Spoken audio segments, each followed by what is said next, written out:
Travailler la terre, revenir à des choses simples, cet ancien animateur auprès des enfants en rêvait. Aux portes de Rouen, dans cette ferme maraîchère bio, Florian a posé sa brouette depuis le début du printemps. On ne peut pas dire qu'on est encore chez moi pour l'instant, parce que c'est de la location et ça restera toujours de la location. Mais je fais comme si que j'étais chez moi. Vous êtes heureux? Oui, assez. C'est le début, mais ça commence bien. Dans ses serres, il teste son projet agricole. En conditions réelles, le maraîcher en herbe cultive tomates et courgettes. Une phase de test qui peut durer de 1 à 3 ans. C'est aussi à ça que sert l'espace test, avoir un petit peu nos limites, notre capacité à combien de pieds de tomates on peut planter en une journée, voilà, combien de surface on peut désherber en une journée. Les 2 hectares que Florian cultive ont été mis à sa disposition par la ville de Rouen. C'est Nidagri qui l'a aidé à trouver ce terrain. Ce collectif accompagne les candidats qui souhaitent développer leur projet agricole. Tu arrives à avoir ce qu'il faut pour fournir la boutique? J'ai la boutique, là j'ai à peu près une dizaine de légumes en variété. Ouais. Et là j'ai les tomates qui vont bientôt arriver, puis les courgettes elles commencent à se préparer, là ça y est. Au quotidien, Florian bénéficie de conseils techniques sur ses plantations, mais aussi sur la gestion de son entreprise. Car tous les jeudis, il vend déjà sur place ses légumes bio au grand public. Et là, du coup, pour le mois de juin, tu es parti sur... Du coup, là, pour le mois de juin, on avait mis 1 000 € de chiffre. Ouais. Et du coup, donc, ça faisait 250 € par jeudi. Et là, du coup, j'ai fait un peu plus de 250. Ok, super.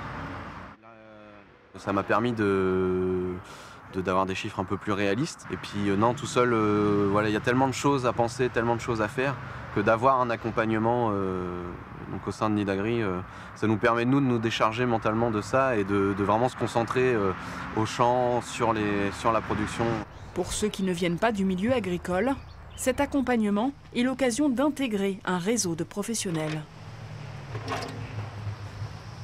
Il y a toujours de la mutualisation à faire, de l'entraide à faire, et ça, c'est des valeurs qui sont extrêmement importantes. Et si les jeunes qui ne sont pas issus du milieu agricole ont bien conscience de ça, oui, il y a une partie de leur projet qui va être sécurisée. Ouais. À Goupillières, dans l'Eure, Julien s'est installé dans cette ferme depuis 2 ans. L'Eure est au semis. Au fil des saisons, il a trouvé son rythme de croisière. On développe au fur et à mesure un petit peu les débouchés. On a été doucement au début. Moi, je fais le marché du Neubourg, la vente sur place ici. Restaurant, crèche, panier à map, l'agriculteur fourmille de projets de développement. Mais il avance avec prudence, comme il l'a toujours fait. Avant de créer son exploitation, il est passé par les espaces tests agricoles pendant 1 an. Je pense que ça permet vraiment de gagner du temps, pas faire de mauvais investissements non plus, parce qu'on peut essayer pas mal de matériel et se dire ah ben non, ça correspond pas à ce que je veux faire. Le dispositif d'espace test agricole accueille aujourd'hui essentiellement des projets de maraîchage bio. Aucune activité n'est pourtant exclue. Il pourrait même faciliter la transmission des fermes laitières. Actuellement, la majorité des agriculteurs approchent de la retraite en fait. Et on n'a pas de solution pour la transmission de ces fermes.